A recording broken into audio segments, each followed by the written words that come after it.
JC. ಅಂತಾರಾಷ್ಟ್ರೀಯ ಆಂಗ್ಲ ಮಾಧ್ಯಮ ಶಾಲೆ ಪ್ರಾರಂಭೋತ್ಸವದ ಕಾರ್ಯಕ್ರಮದಲ್ಲಿ ನಾವೆಲ್ಲ ಭಾಗಿಯಾಗಿದ್ದೇವೆ. ಇನ್ವಿಟೇಷನ್ನಲ್ಲಿ ಪ್ರಧಾನ ಭಾಷಣಕಾರರು ಅಂತ ಹಾಕಿದ್ದಾರೆ. ಆ ಪದಕ್ಕೆ ನಾನು ಎಷ್ಟು ಸೂಕ್ತ ಅಂತ ನನಗೆ ಗೊತ್ತಿಲ್ಲ. ಆದರೆ ಮೂಡುಬೆಳ್ಳೆಯ ಒಂದು ಕಾರ್ಯಕ್ರಮದಲ್ಲಿ ಚಿತ್ತರಂಜನ್ ಸರ್ ಸಿಕ್ಕಿದ್ರು.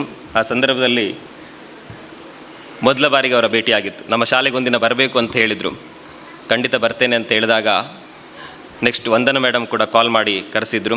ಬಹುಶಃ ನಿನ್ನೆ ನಾನು ಮಂತ್ರಾಲಯದಲ್ಲಿದ್ದೆ, ಬರಲಿಕ್ಕೆ ಸಾಧ್ಯವೇ ಇಲ್ಲ ಅನ್ನುವಂಥ ಪರಿಸ್ಥಿತಿ ಇತ್ತು. ಆದರೆ ಈ ಶಾಲೆಯ ಮೇಲಿನ ಪ್ರೀತಿ ನನ್ನನ್ನು ಇವತ್ತು ಇಲ್ಲಿಗೆ ಕರೆದುಕೊಂಡು ಬಂದಿದೆ. ಮೊದಲದಾಗಿ ನನಗೆ ಇಲ್ಲಿ ಮಾತನಾಡೋದಕ್ಕೆ ಅವಕಾಶ ಮಾಡಿಕೊಟ್ಟಿದ್ದಕ್ಕಾಗಿ ಧನ್ಯವಾದಗಳು.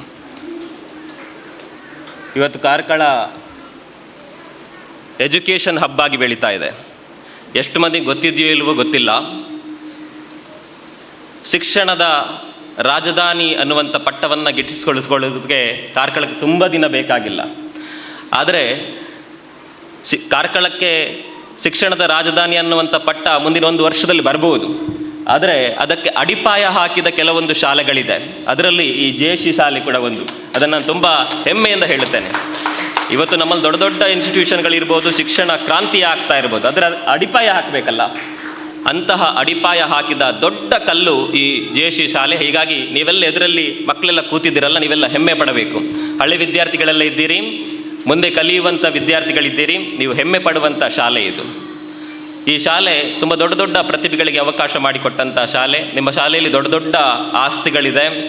ವಂದನಾ ರೈ ಎನ್ನುವಂಥ ಕರ್ನಾಟಕದ ದೊಡ್ಡ ಆಸ್ತಿ ನಿಮ್ಮ ಶಾಲೆಯಲ್ಲಿದೆ. ಹೀಗಾಗಿ ಅದಕ್ಕೂ ಕೂಡ ನೀವು ಹೆಮ್ಮೆ ಪಡಬೇಕು. ನಾನಿಲ್ಲಿ ಬರುವಾಗ ಕೆಲವೊಂದು ವಿಷಯಗಳನ್ನು ಗಮನಿಸಿದ್ದೇನೆ. ಮೊದಲೇದು ಟೈಮಿಂಗ್. ಯಾವುದೇ ಒಂದು ಕಾರ್ಯಕ್ರಮಕ್ಕೆ ಟೈಮಿಂಗ್ ಎಷ್ಟು ಮುಖ್ಯ ಅಂತ. ನಾನು ಬರುವಾಗ ಇಲ್ಲಿಗೆ 7 ನಿಮಿಷ ಲೇಟ್ ಆಯಿತು. ಆದರೆ 9:45ಕ್ಕೆ ಕಾರ್ಯಕ್ರಮ ಶುರುವಾಗುತ್ತೆ ಅಂತ ಹೇಳಿದರು. ಆ 9:45ಕ್ಕೆ ಕಾರ್ಯಕ್ರಮ ಒಂದು ವೇಳೆ ನಾನು ಬರ್ತಾ ಇದ್ದರೆ ಶುರುವಾಗ್ತಾ ಇತ್ತು. ಆ ಟೈಮಿಂಗ್ ಇದೆಯಲ್ಲ ಎಲ್ಲರಿಂದ ಮೇಂಟೈನ್ ಮಾಡಲಿಕ್ಕೆ ಸಾಧ್ಯ ಇಲ್ಲ. ಅದು ನಾನು ಗಮನಿಸಿದಂಥ ಮೊದಲ ಅಂಶ ಈ ಶಾಲೆಯಲ್ಲಿ. ಎರಡನೇದು, ನಾವೀಗ ಎಲ್ಲ ಆಧುನಿಕತೆ ಇತ್ತ ಹೋಗ್ತಾ ಇದ್ದೇವೆ. ಮೂಲಸೌಕರ್ಯಗಳು ಜಾಸ್ತಿ ಆಗ್ತಾ ಇದೆ. ಸಂಸ್ಕೃತಿಯನ್ನು ಮರಿತಾ ಇದ್ದೇವೆ. ಅದು ಯಾವುದು ಕೂಡ ಮರಿಬಾರದು ಎನ್ನುವಂಥ ಅಂಶ ನಾನು ಎರಡನೇದಾಗಿ ಗಮನಿಸಿದ್ದು. ನಾನಿಲ್ಲಿ ಮಕ್ಕಳಿಗೆ, ಸಾಧನೆ ಮಾಡಿದಂಥ ಮಕ್ಕಳಿಗೆ ಹೂವನ್ನು ಮತ್ತು ಮೊಮೆಂಟೋಗಳನ್ನು ಕೊಡ್ತಾ ಇದ್ದೆ. ಹಿರಿಯರಿಗೆ ಕಾಲಿಗೆ ಬೀಳ್ತಾ ಇದ್ದಾರೆ, ಅದರಲ್ಲಿ ದೊಡ್ಡ ವಿಷಯ ಇಲ್ಲ. ನನಗೆ ಬಂದಾಗ ಆಶ್ಚರ್ಯ ಆಯಿತು. ಆಶ್ಚರ್ಯ ಅನ್ನೋದಕ್ಕಿಂತ ಜಾಸ್ತಿಯಾಗಿ ಮುಜುಗರ ಆಯಿತು. ನಾನು ಅದಕ್ಕೆ ಅರ್ಹ ಅಲ್ಲ ಅಂತ ನನಗೆ ಅನಿಸ್ತು. ಮುಜುಗರ ಆಯಿತು, ಆಚೆ ಹೋದೆ. ಇಲ್ಲೊಬ್ಬ ಹುಡುಗ, ಹಳೆ ವಿದ್ಯಾರ್ಥಿ ಒಬ್ಬ ನಿಂತ್ಕೊಂಡು ಹೇಳಿದ, ಮುಜುಗರ ಪಡಬೇಡಿ, ಇದು ಇಲ್ಲಿ ಕಾಮನ್ ಅಂತ. ಅಂದರೆ ಈ ಶಾಲೆಯಲ್ಲಿ ಸಂಸ್ಕೃತಿಯನ್ನು ಕೂಡ ಬೆಳೀತಾ ಇದ್ದಾರೆ. ಮಕ್ಕಳಿಗೆ ಯಾವ ರೀತಿಯ ಸಂಸ್ಕೃತಿ ಕಲಿಸಬೇಕು ಅದನ್ನು ಇಲ್ಲಿ ಕಲಿಸ್ತಾ ಇದ್ದಾರೆ. ನನಗೆ ಅದು ಹೊಸ್ತು, ಆದರೆ ಈ ಮಕ್ಕಳಿಗೆ ಅದು ಹೊಸ್ತಲ್ಲ. ಯಾಕಂದರೆ ಆ ಚಿಕ್ಕ ಪುಟ್ಟ ಮಕ್ಕಳಿಂದ ಹಿಡಿದು ಅದನ್ನು ಮಾಡಿಸ್ತಾ ಬರ್ತಾ ಇದ್ದಾರೆ. ಇದು ನಾನು ಈ ಶಾಲೆಯಲ್ಲಿ ಗಮನಿಸಿದಂಥ 2ನೇ ಅಂಶ. ಇನ್ನು 3ನೇ ಅಂಶ ಗಮನಿಸಿದ್ದು ಏನು ಅಂದರೆ, ಇಲ್ಲಿ ನೆಲದಲ್ಲಿ ಕೂತಂಥ ಮಕ್ಕಳು. ನಾವೆಲ್ಲ ಶಾಲೆಗೆ ಹೋಗುವಾಗ ಇದೇ ಸಂಸ್ಕೃತಿ ಇತ್ತು, ಆದರೆ ಈಗ ಹಾಗಿಲ್ಲ. ಎಲ್ಲಿ ಹೋದರೂ ವ್ಯವಸ್ಥೆ ಮಾಡಿದ್ದಾರೆ.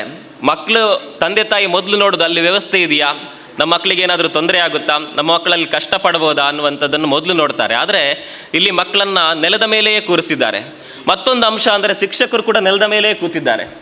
ಒಮ್ಮೆ ದೊಡ್ಡ ಚಪ್ಪಾಳೆ ಬರಬೇಕು ಈ ವ್ಯವಸ್ಥೆಗೆ.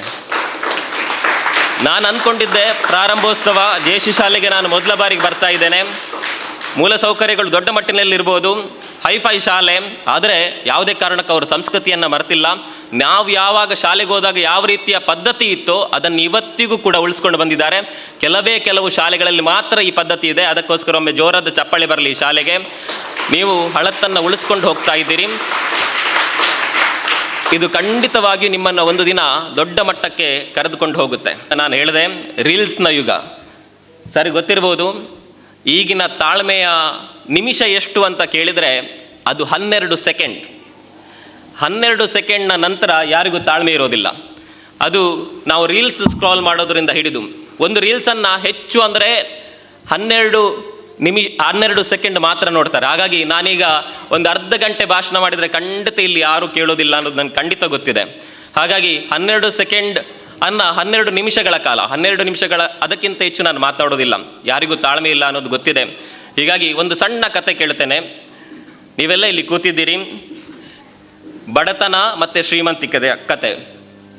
ಮಕ್ಕಳಿಗೆ ಯಾವತ್ತು ಶ್ರೀಮಂತಿಕೆ ಏನು, ಅದರ ಮೂಲ ಸೌಕರ್ಯ ಏನು, ಕಲಿಸೋದ್ರ ಬದಲು ಬಡತನದ ಬಗ್ಗೆ ಕಲಿಸಿದರೆ ಖಂಡಿತವಾಗಿಯೂ ಅದು ಜೀವನದಲ್ಲಿ ದೊಡ್ಡ ಮಟ್ಟದ ಸಹಾಯವಾಗುತ್ತೆ ಅನ್ನೋದಕ್ಕೆ ಕತೆ. ಅದು ನನಗೆ ಈ ಕತೆ ನೀವು ನೆಲದಲ್ಲಿ ಕೂತಾಗ ಸಂಸ್ಕೃತಿಯನ್ನು ಹೇಳಿದಾಗ ನನಗೆ ನೆನಪಾಯಿತು. ಒಂದು ಹಳ್ಳಿಯಲ್ಲಿ ದೊಡ್ಡ ಶ್ರೀಮಂತನಿದ್ದಂತೆ.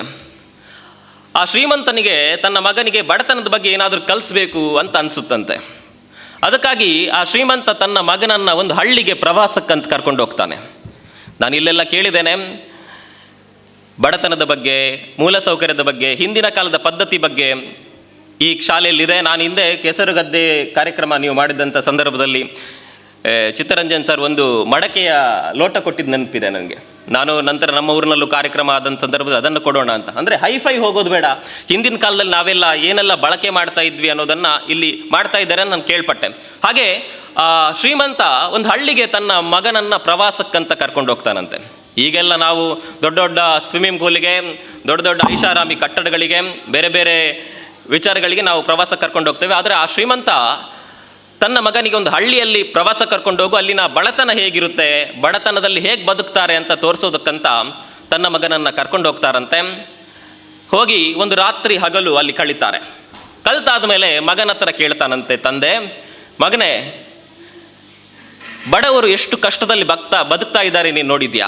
ಬಡತನ ಅಂದರೆ ಎಷ್ಟು ಕಷ್ಟ ಇದೆಯಾ ನೋಡಿದ್ಯಾ? ನಮಗೆಲ್ಲ ಮೂಲ ಸೌಕರ್ಯ ಇದೆ, ನಮ್ಮಲ್ಲೆಲ್ಲ ಬೇಕಾದಂಥ ವ್ಯವಸ್ಥೆ ಇದೆ. ಆದರೆ ಒಂದು ದಿನ ನೀನು ಅಲ್ಲಿ ಬಡತರ ಜೊತೆಯಲ್ಲಿ ಬದುಕಿದ್ಯಲ್ಲ, ಬಡವರ ಮನೆಯಲ್ಲಿ ಬದುಕಿದ್ಯಲ್ಲ, ಬಡತನ ಅಂದರೆ ಏನು ಅಂತ ನಿಂಗೆ ಗೊತ್ತಾಯ್ತಾ ಅಂತ ಮಗನ ಹತ್ರ ಕೇಳ್ತಾನಂತೆ. ಅದಕ್ಕೆ ಮಗ ಹೇಳ್ತಾನಂತೆ, ಅಪ್ಪ ತುಂಬ ಧನ್ಯವಾದ, ನನಗೆ ಬಡತನ ಅಂದರೆ ಏನು ಅಂತ ನೀವು ತೋರಿಸಿದ್ರಿ, ಏನೆಲ್ಲ ಕಲಿತೆ ಮಗನೇ ಅಂತ ಅಪ್ಪ ಮಗನ ಹತ್ರ ಕೇಳ್ತಾನಂತೆ.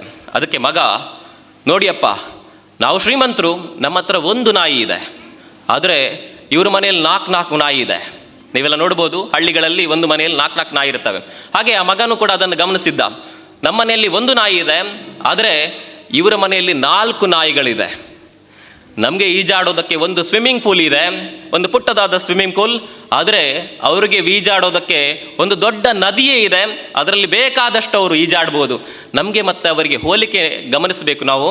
ಸ್ವಿಮ್ಮಿಂಗ್ ಪೂಲ್ ಇದೆ, ಆದರೆ ಅವರಿಗೆ ಈಜಾಡೋದಕ್ಕೆ ದೊಡ್ಡ ನದಿಯೇ ಇದೆ ಅಂತ ಮಗ ಹೇಳ್ತಾನಂತೆ. ಅಷ್ಟಕ್ಕೆ ನಿಲ್ಲಿಸೋದಿಲ್ಲ, ನಮಗೆ ನಮ್ಮ ಮನೆಯನ್ನು ಬೆಳಗಿಸೋದಕ್ಕೆ ಒಂದು 4 ಲ್ಯಾಂಪ್ಗಳಿದೆ ಅಪ್ಪ, ಆದರೆ ಅವರ ಮನೆಯಲ್ಲಿ ಮಲಗಿದರೆ ಆಕಾಶದಲ್ಲಿ ನಕ್ಷತ್ರಗಳು ಮಿನುಕ್ತಾವೆ, ನಮಗಿಂತ ಅವರ ಆಕಾಶ ತುಂಬ ಚೆನ್ನಾಗಿದೆ. ಅಷ್ಟೇ ಅಲ್ಲ, ನಾವು ತಿನ್ನೋದಕ್ಕೆ ಆಹಾರವನ್ನು ಬೇರೆ ಅಂಗಡಿಯಿಂದ ತೆಗೆದುಕೊಂಡು ಬರ್ತೇವೆ, ಹಣ ಕೊಡ್ತೇವೆ ಅದಕ್ಕೋಸ್ಕರ, ಆದರೆ ಅವರು ಹಣ ಕೊಡೋದಿಲ್ಲ, ಅವರ ಆಹಾರವನ್ನು ಅವರೇ ತೆಗೆದುಕೊಳ್ತಾರೆ. ಮಗನು ಹೇಳಿದಂಥ ಮಾತುಗಳನ್ನು ಕೇಳಿ ತಂದೆ ಖುಷಿಯಾಗುತ್ತಂತೆ. ಬಡತನ ಏನು ಅಂತ ಮಗನಿಗೆ ಅರ್ಥವಾಯ್ತಲ್ಲ ಅಂತ. ಆದರೆ ಮುಂದೆ ಮಗ ಹೇಳುವಂಥ ಮಾತು ಇದೆಯಲ್ಲ, ಅದು ಖಂಡಿತ ಎಲ್ಲರಿಗೂ ಪಾಠವಾಗುತ್ತೆ. ಅಪ್ಪ ಥ್ಯಾಂಕ್ಸ್, ನಾವೆಷ್ಟು ಬಡವರು ಅಂತ ನೀವು ತೋರಿಸ್ಕೊಟ್ಟಿದ್ದೀರಿ, ಅದಕ್ಕೋಸ್ಕರ ಥ್ಯಾಂಕ್ಸ್ ಅಂತ ಹೇಳ್ತಾ ಇದ್ದೇನೆ. ನಾವು ಶ್ರೀಮಂತರಲ್ಲ, ನಿಜವಾದ ಶ್ರೀಮಂತಿಕೆ ಇರೋದು ಬಡತನದಲ್ಲಿ ಅಂತ ಆ ಮಗ ಹೇಳ್ತಾನಂತೆ. ಅಂದರೆ ಶ್ರೀಮಂತಿಕೆ ಇರೋದು ಬಡತನದಲ್ಲಿ. ಗಮನಿಸಿ, ಶ್ರೀಮಂತರ ಮನೆಯಲ್ಲಿ ಒಂದು ನಾಯಿ ಇರುತ್ತೆ, ಆದರೆ ಬಡವರ ಮನೆಯಲ್ಲಿ 4 ನಾಯಿಗಳಿರ್ತಾವೆ. ಶ್ರೀಮಂತರ ಮನೆಯಲ್ಲಿ ಒಂದು ಸ್ವಿಮ್ಮಿಂಗ್ ಪೂಲ್ ಇರುತ್ತೆ, ಆದರೆ ಬಡವರಿಗೆ ದೊಡ್ಡ ನದಿಯೇ ಸ್ವಿಮ್ಮಿಂಗ್ ಪೂಲ್. ಶ್ರೀಮಂತರ ಮನೆಯಲ್ಲಿ ದೊಡ್ಡ ದೊಡ್ಡ ಜಿಗಮಗಿಸುವಂಥ ಲೈಟಿಂಗ್ಗಳಿರ್ಬೋದು, ಆದರೆ ಬಡವರಿಗೆ ಆಕಾಶದ ನಕ್ಷತ್ರಗಳೇ ಲೈಟ್ಗಳು. ಶ್ರೀಮಂತರ ಮನೆಯಲ್ಲಿ ಬೇಕಾದಷ್ಟು ತಂದುಕೊಡುವಂಥ ಹಣ ಇರ್ಬೋದು, ಆದರೆ ತಾವೇ ಬೆಳೆಯುವಂಥ ಸಾಮರ್ಥ್ಯ ಶ್ರೀಮಂತರಿಗಿಲ್ಲ. ಹಾಗಾಗಿ ಬಡತನವನ್ನು ಎಲ್ಲಿ ಕಲಿಸ್ತೇವೋ ಅದು ಮಾತ್ರ ಜೀವನದಲ್ಲಿ ಉಳಿಯೋದು.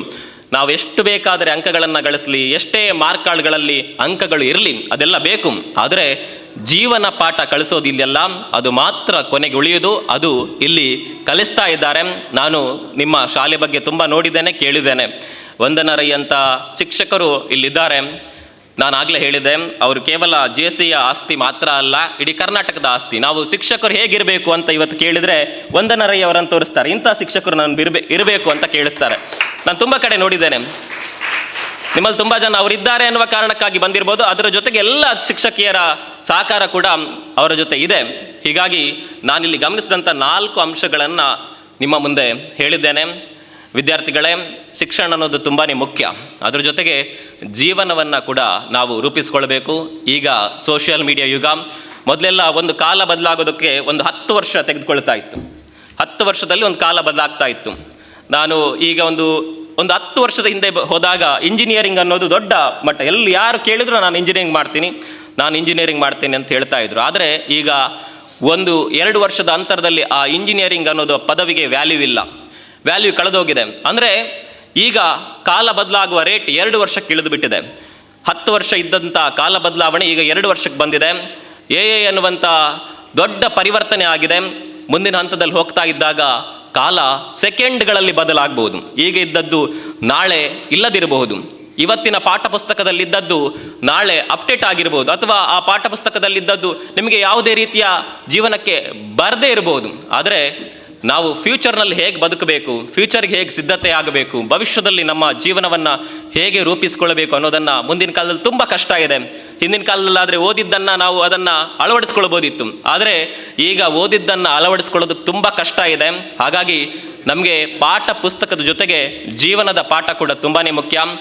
ನೀವೆಲ್ಲ ಇಲ್ಲಿ ಬಂದು ಜಾಯ್ನ್ ಆಗಿದ್ದೀರಿ.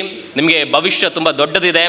ಇದೇ ರೀತಿಯ ಸಂಸ್ಕೃತಿಯನ್ನು ಬೆಳೆಸ್ಕೊಳ್ಳಿ, ಹಿರಿಯರಿಗೆ ಗೌರವ ಕೊಡೋದನ್ನು ಬೆಳೆಸ್ಕೊಳ್ಳಿ, ಪಾಠವನ್ನು ಕೂಡ ಚೆನ್ನಾಗಿ ಕಲಿತು ಶಿಕ್ಷಣದಲ್ಲಿ ಕೂಡ ಮುಂದೆ ಬನ್ನಿ. ಅದರ ಜೊತೆಗೆ ಪಠ್ಯೇತರ ಚಟುವಟಿಕೆಗಳು, ನಾನೀಗ ನೋಡಿದೆ ನಿಮಗೆ ಪಠ್ಯೇತರ ಫುಟ್ಬಾಲ್ನಲ್ಲಿ ಕೂಡ ಇಲ್ಲಿ ಒಳ್ಳೆ ಆಟಗಾರರಿದ್ದಾರೆ, ಜೊತೆಗೆ ಆಟದಲ್ಲಿ ಕೂಡ ದೊಡ್ಡ ಸಾಧನೆಯನ್ನು ಮಾಡಿದಂಥ ಶಾಲೆ ಇದು. ಹೀಗಾಗಿ ಎಲ್ಲ ವಿಭಾಗದಲ್ಲೂ ಕೂಡ ನೀವು ಮುಂದೆ ಬನ್ನಿ ಎನ್ನುವಂಥ ಹಾರೈಕೆಯೊಂದಿಗೆ ಪ್ರಧಾನ ಭಾಷಣಕಾರರು ಅಂತ ಹಾಕಿದ್ದಾರೆ. ತುಂಬ ಹೊತ್ತು ತೆಗೆದುಕೊಳ್ಳೋದಿಲ್ಲ. ನನ್ನ ಮಾತುಗಳಿಗೆ ಪೂರ್ಣ ವಿರಾಮವನ್ನು ಇಡ್ತಾ ಇದ್ದೇನೆ. ಅದಕ್ಕಿಂತ ಮೊದಲು ನನಗೆ ದೊಡ್ಡ ಮಟ್ಟದ ಅವಕಾಶವನ್ನು ಕೊಟ್ಟಂಥ ಈ ಶಾಲೆಗೆ ಮೊದಲಿಗೆ ಧನ್ಯವಾದವನ್ನು ಅರ್ಪಿಸ್ತಾ ಇದ್ದೇನೆ. ನಿಮ್ಮ ಭವಿಷ್ಯ ಕೂಡ ಉಜ್ವಲವಾಗಲಿ ಎನ್ನುವಂಥ ಹಾರೈಕೆಯೊಂದಿಗೆ ನನ್ನ ಮಾತುಗಳಿಗೆ ಪೂರ್ಣ ವಿರಾಮವನ್ನು ಇಡ್ತಾ ಇದ್ದೇನೆ. ಧನ್ಯವಾದಗಳು.